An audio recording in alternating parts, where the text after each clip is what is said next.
केट्रोलैक्टोमेथामीन ये एक एनसेड्स है और इसका इस्तेमाल सभी तरह के दर्दों में नहीं की जा सकती है। इसका इस्तेमाल काफ़ी ध्यानपूर्वक और डोज में यानी खुराक में करने की सलाह दी जाती है। सो हेलो गाइज, मैं रवि वर्मा और आज मैं बात करूंगा केट्रोलैक्टोमेथामीन के बारे में, इसके यूजेस के बारे में, किन बीमारियों में इसका इस्तेमाल किया जाता है, कहाँ कहाँ पे इस मेडिसिन का इस्तेमाल काफ़ी लाभदायक माना जाता है, इसके डोजेस के बारे में, इसकी डोजेस कितनी खुराक में इस्तेमाल की जाती है। अगर आप इंजेक्टेबल रेजिन इस्तेमाल कर रहे हैं तो आप कितने डोजेस तक उस इंजेक्टेबल रेज को इस्तेमाल कर सकते हैं, इसके साइड इफेक्ट के बारे में और कुछ इसके प्रिकॉशन के बारे में। तो पहले हम लोग जानते हैं केट्रोलैक्टोमेथामीन के बारे में।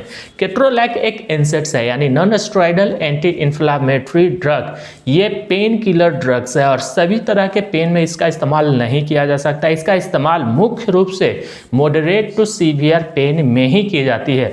वैसे प्रकार के दर्द जो कम से होकर शुरू होकर के काफ़ी तेज पेन में कन्वर्ट हो जाता हो, यानी काफ़ी तेज दर्द उत्पन्न होता हो, कम होते होते काफ़ी तेज में चला जाता हो, उसी तरीके के दर्द में केट्रोलैक्टोमेथामीन का इस्तेमाल किया जाता है। और उस तरह का दर्द मुख्य रूप से ऑपरेशन के बाद जो होता है दर्द, उसमें काफ़ी ज़्यादा देखा जाता है। अगर आपको किसी भी तरह का ऑपरेशन हुआ है, या तो फिर जख्म का ऑपरेशन हुआ है, या तो फिर किसी भी तरह का ऑपरेशन हुआ है, तो उसके बाद जो दर्द उत्पन्न होते हैं वो धीरे से काफ़ी तेज उत्पन्न होते हैं, यानी काफ़ी तेज दर्द उसमें होता है। तो उस तरीके के दर्द में इस मेडिसिन का इस्तेमाल किया जाता है। दांतों के दर्द में भी केट्रोलैक का इस्तेमाल काफ़ी बेहतर माना गया और उस सिचुएशन में भी उसका इस्तेमाल किया जाता है, क्योंकि दांतों का जो दर्द होता है वो काफ़ी तेज महसूस होता है, कभी धीरे महसूस होता है और धीरे से होते हुए काफ़ी तेज दर्द उत्पन्न होता है। तो दांतों के दर्द के लिए केट्रोलैक का इस्तेमाल काफ़ी बेहतर माना जाता है और उस सिचुएशन में ये काफ़ी बेहतर रिजल्ट शो करता है। एक्यूट माइग्रेन में भी इस मेडिसिन का इस्तेमाल किया जा सकता है। अगर आपको माइग्रेन की समस्या है और वो समस्या काफ़ी तेज दर्द में उत्पन्न हो रही है, अगर माइग्रेन की समस्या और सर दर्द की समस्या काफ़ी तेज हो रही है, तो वहाँ पे भी केट्रोलैक्टोमेथामीन का इस्तेमाल किया जा सकता है।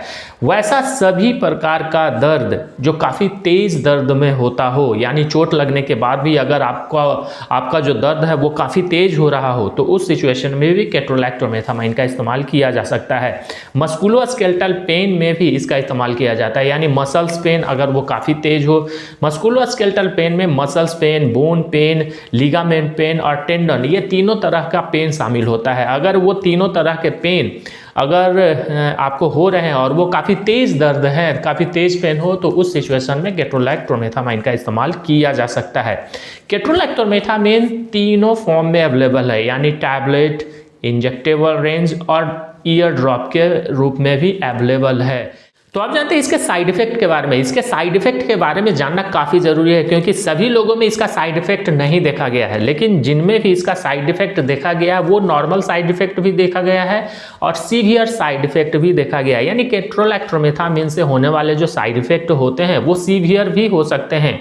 तो अगर किसी भी पेशेंट में केट्रोलैक्टोमेथामीन का इस्तेमाल किया जा रहा है तो उसका ध्यान रखना, उसे देखते रहना काफ़ी इंपॉर्टेंट होता है, क्योंकि इसका जो साइड इफेक्ट है काफ़ी सारे केसेस में सीवियर भी देखे गए हैं।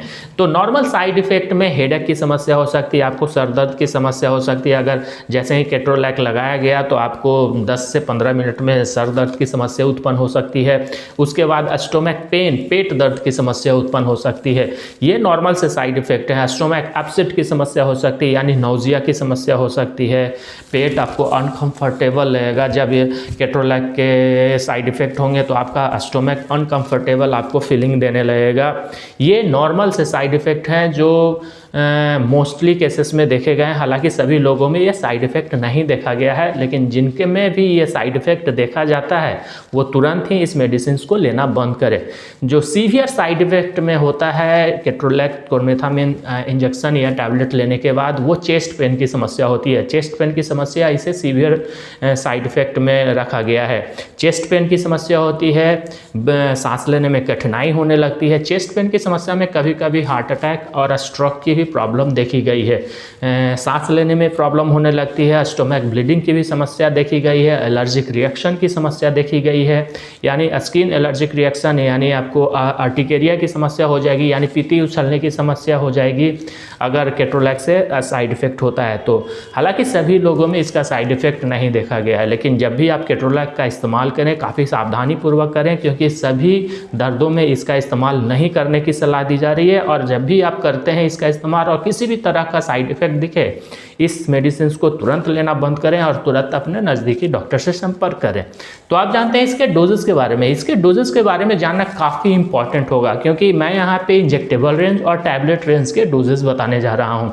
इसका इस्तेमाल 5 दिनों से ज़्यादा नहीं करने की सलाह दी जाती है। ये काफ़ी नोटेबल पॉइंट है कि इस मेडिसिन का इस्तेमाल 5 दिनों से ज़्यादा नहीं करने की सलाह दी जाती है। इसका इस्तेमाल छोटे बच्चों में नहीं किया जा सकता है, क्योंकि ये काफ़ी ज़्यादा साइड इफ़ेक्ट शो करता है। अगर इसका इस्तेमाल लंबे समय तक आप करते हैं तो इसका जो साइड इफ़ेक्ट है काफ़ी सीवियर देखा गया है। तो इसका इस्तेमाल 5 दिनों से ज़्यादा नहीं करने की सलाह दी जाती है।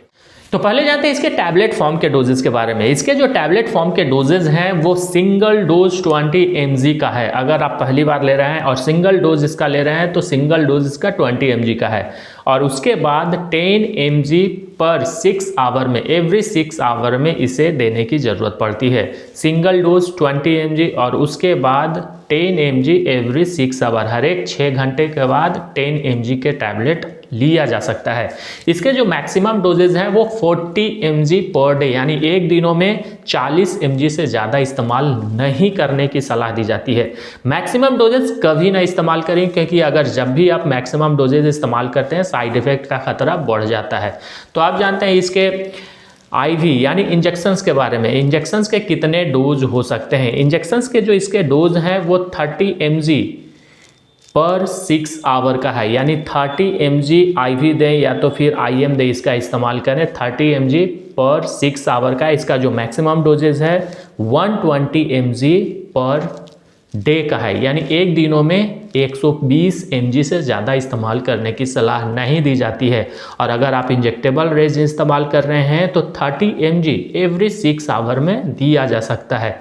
किसी भी तरह का दर्द हो, किसी भी तरह का दर्द का मतलब पेट दर्द को छोड़कर यहाँ पे मैं बोल रहा हूँ, पेट दर्द की समस्या में इसका इस्तेमाल नहीं करें, इसमें इसका कोई भी रिजल्ट नहीं शो होगा।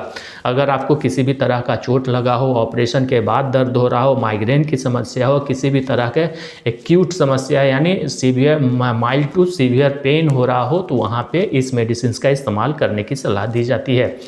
इसका इस्तेमाल 5 दिनों से ज़्यादा कभी ना करें, नहीं तो इसका साइड इफ़ेक्ट का खतरा काफ़ी ज़्यादा बढ़ जाता है। आप जानते हैं इसके प्रिकॉशन के बारे में, ये भी काफ़ी इंपॉर्टेंट होने जा रहा है, क्योंकि अगर आप केट्रोलैक का इस्तेमाल करते हैं तो अगर आपको लीवर डिजीज़ है, लीवर से संबंधित किसी भी तरह की समस्या आपको है तो इस टैबलेट का इस्तेमाल, इस मेडिसिन का इस्तेमाल नहीं करें तो बेहतर होगा। किडनी डिजीज़ भी अगर आपको है, अगर किडनी से रिलेटेड किसी भी तरह की बीमारी है या तो फिर हार्ट से रिलेटेड किसी भी तरह की बीमारी है, तो इन सभी बीमारियों में इसका इस्तेमाल नहीं करने की सलाह दी जाती है। या तो फिर गैस्ट्रोइंटेस्टाइनल ब्लीडिंग हो रही है, यानी स्टोमक में किसी भी तरह का ब्लीडिंग हो रही है, अल्सर की, स्टोमक में अल्सर की समस्या है, तो उस सिचुएशन में भी इस मेडिसिन का इस्तेमाल नहीं करने की सलाह दी जाती है। अगर आप इस मेडिसिन का इस्तेमाल कर रहे हैं तो कुछ ऐसी दवाइयां भी हैं जिसका इस्तेमाल आपको नहीं करने की सलाह दी जाएगी, जैसे कोई भी एनाल्जेसिक मेडिसिन, एनसेड्स, क्योंकि ये खुद एक एनसेड्स है। और इसके बाद भी अगर आप किसी भी दर्द निवारक दवाओं का इस्तेमाल करते हैं तो वहाँ पे इसका इंट्रैक्शन देखा गया है। नेप्रोक्सन का भी एंड आइब्रोफेन भी अगर आप इस्तेमाल करते हैं इस मेडिसिन के बाद तो वहाँ पे उसका इंट्रैक्शन देखा गया है। एसिक्लोफेनेक का टैबलेट का भी इस्तेमाल नहीं करने की सलाह दी जाती है। तो कुछ ऐसी मेडिसिन हैं जिसका इस्तेमाल इस मेडिसिन के बाद नहीं करने की सलाह दी जाती है। तो कुछ प्रिकॉशन को ध्यान रखें और इसके साइड इफ़ेक्ट को ज़रूर ध्यान रखें, और 5 दिनों से ज़्यादा इस मेडिसिन का इस्तेमाल बिल्कुल भी न करें। तो सेफ रहें और सुरक्षित रहें। किसी भी मेडिसिन का इस्तेमाल करने से पहले अपने नज़दीकी डॉक्टर से संपर्क जरूर करें।